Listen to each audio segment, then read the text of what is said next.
Picture this: Tim Ferriss, surrounded by over 100 voices, legends, athletes, thinkers, all scribbling their secrets on scraps of life wisdom. He's collected them, distilled them, and now you're holding their combined playbook. But here's the twist. This isn't some dry list of tips. It's a dynamic tribe, a map of mental shortcuts and mental models built by the world's sharpest minds to solve life's toughest puzzles. Which raises one juicy question. When your own path gets murky, whose compass do you trust, and why? Before you think mentorship means endless coffee chats, Ferriss flips the script. What if mentorship is more like hacking the system, gaining an edge in life's game with less noise and more clarity? Ray Dalio, the billionaire investor who founded Bridgewater Associates, swears by just 3 books that shape his worldview: Principles by His Own Hand, a book on Stoicism, and a work on mythology. Dalio's secret: these aren't random reads, they're his mental scaffolding for decision-making. It's like tuning your GPS before a road trip. Get these right and you avoid countless wrong turns. But there's a catch. You have to actually live by these principles, not just know them. Maria Sharapova, Kelly Slater, Tony Hawk. They aren't just athletes, they're ritual architects. Sharapova's morning coffee isn't just caffeine, it's a meditation in routine. Tony Hawk practices tricks slower than in competition, dissecting every move. Imagine a master chef tasting every ingredient before cooking, same principle. These rituals aren't about repetition, they're about transforming practice into precision, making the impossible second nature. Dustin Moskovitz, Facebook stealth co-founder, lives by a brutal no economy. When requests flood his inbox, he rejects most. This selective gating isn't gatekeeping, it's laser focusing his time on what moves the needle. Picture a bouncer outside an exclusive club. He's not rude, just prioritizing. Moskovitz's takeaway: saying no often creates space for the yesies that actually matter. Poker, not just a card game.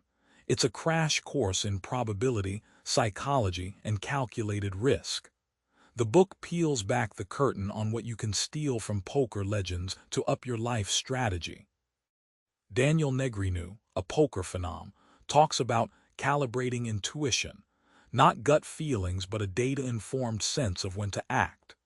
He recalls a hand where he folded pocket kings based on subtle cues and probabilities, saving a fortune. It's like sensing the storm before it hits, not guessing but knowing. This mix of experience and analytics forms a mental radar that can detect life's hidden patterns. Annie Duke breaks down probabilistic thinking as the game changer most miss. She treats decisions like weather forecasts, never 100%, always a chance of rain. When she volunteers this mindset to entrepreneurs, they stop gambling blind and start betting smartly. Imagine planning a road trip with real-time traffic insights rather than a blindfolded drive. It flips uncertainty from enemy to ally. Liv Bowery credits meditation for her emotional control at the table, an ability to stay cold when stakes soar. One tournament saw her opponents quake under pressure while she maintained clarity. The payoff: decisions that don't just rely on cards but on composure. It's like being a lighthouse in a storm, stable, visible, unshaken, inviting the right moves to shore. Tim Ferriss rigs the game by borrowing mental models, conceptual hacks that reshape how you slice through complexity. These models aren't theory, they're battle-tested from financial sharks to creative maestros. Ray Dalio believes deeply that pain plus reflection leads to progress. He recounts how painful career setbacks forced him into ruthless self-examination. Instead of retreating, he layered every failure with insights, turning each bruise into a blueprint for success.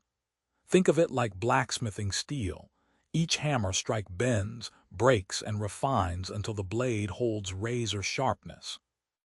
Tony Hawk's rise wasn't a summon of raw talent alone, but a calculus of incremental risk. Every new trick was a carefully sized jump from the last, no reckless leaps. Imagine stepping stones over a raging river, too big a step and you drown, too small and you never cross. Hawke's mental model: grow confidence by stretching just enough beyond comfort. Meditation isn't just seat-of-the-pants Zen. It's a strategic mental model David Lynch and others swear by. It rewires habit loops and turns your own mind from worst enemy to best ally.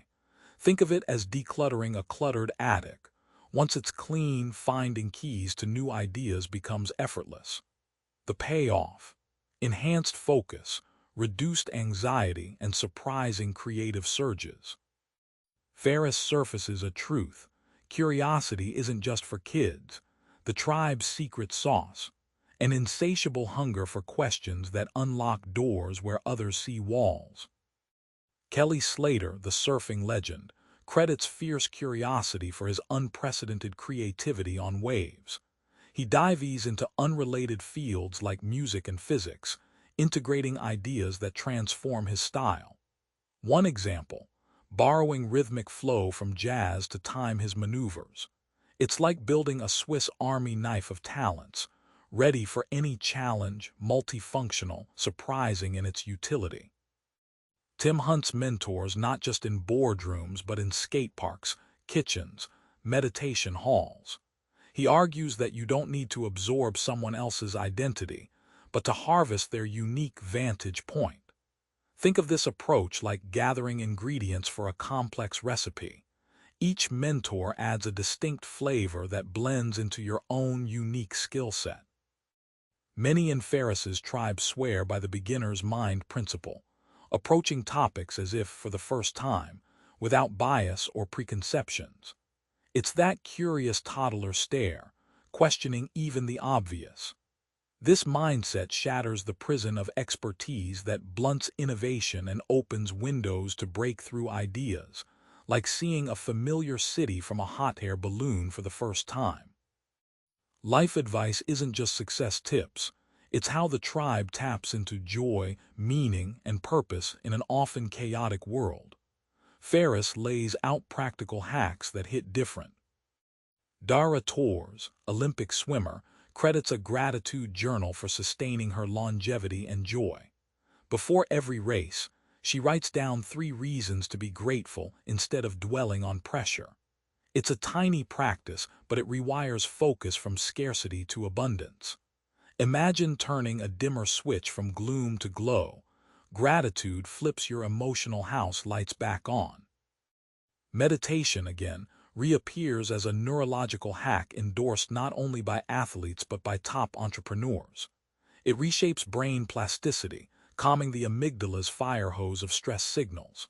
Neuroscientists call it emotional rewiring. Picture your brain as a jungle gym with tangled wires. Meditation straightens the pathways, making joy, creativity, and calm do easier, more frequent gymnastic moves. Many mentors in the tribe find meaning because they serve others, whether mentoring youth, creating community projects, or simply practicing kindness daily. This outward orientation acts like a mirror, reflecting purpose back to the giver. Service isn't a chore here. It's a superpower that transforms happiness from a fleeting emotion into a deep, sustainable well. Remember that opening scene: Tim Ferriss gathering wisdom from the world's best thinkers, fighters, and creators. Now you hold their distilled insights. The secret isn't flooding your mind with advice but selectively mining these golden nuggets to craft your own compass. Here's a shot worth taking. Pick one ritual, one mental model, or one mentor's mindset you'll test this week. Watch how it shifts your game. Because the tribe's true power is this: when the world's noise drowns you out, these minds become your inner circle, whispering the way forward. Subscribe for more book summaries like this one.